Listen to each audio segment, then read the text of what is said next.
त्या आजीच्या कड्यावरती 1.5 महिन्याचं सुंदर गोंडस होतं ते नुकतं जन्मलेलं 1.5 महिन्याचं ते बाळ. आणि हे दादांच्या दर्शनासाठी तिथं आले. झालं संध्याकाळी दरवाजा उघडला व्यवस्थित ते तिथून महाराजांच्या दर्शनाला गेले.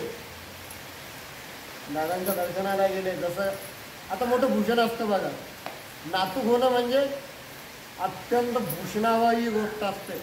आणि जोपर्यंत आजोबा होत नाही तोपर्यंत याच्यातलं सुखच कळत नाही नेमकी काय असतं. कारण पूर्ण जीवनाची ती किती कर्तव्यता असते. आणि नातू म्हणजे काय, तो दुधावरची साय असते होती. इतकं म्हणजे एक क्षण सुद्धा आजोबा नातूला डोळ्याच्या आड होऊ देत नाही.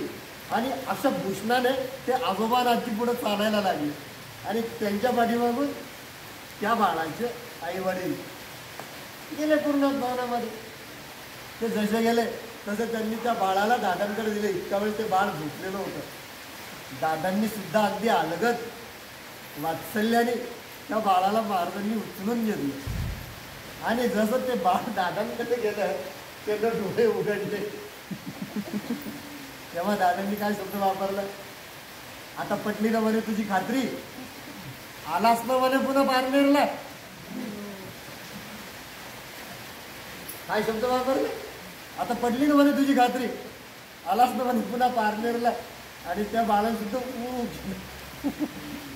म्हणजे सुद्धा त्यानं मान्य केलं.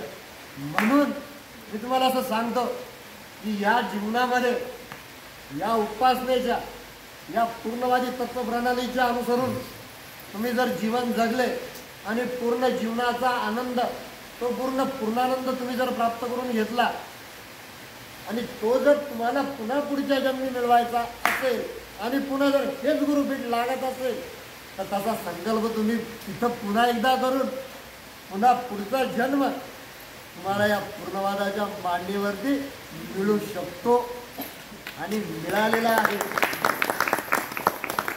हे पूर्णवादाचं महत्व आहे. हे आपल्या सद्गुरूंचं महत्व आहे. म्हणून म्हणतात जिंदगी के साथ भी आणि जिंदगी के बाद भी. आपल्या पाठीची असते फक्त आपली उपासना आणि फक्त आपले सद्गुरुनाथ.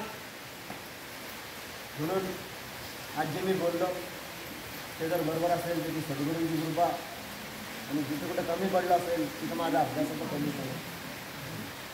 हरे राम हरे राम.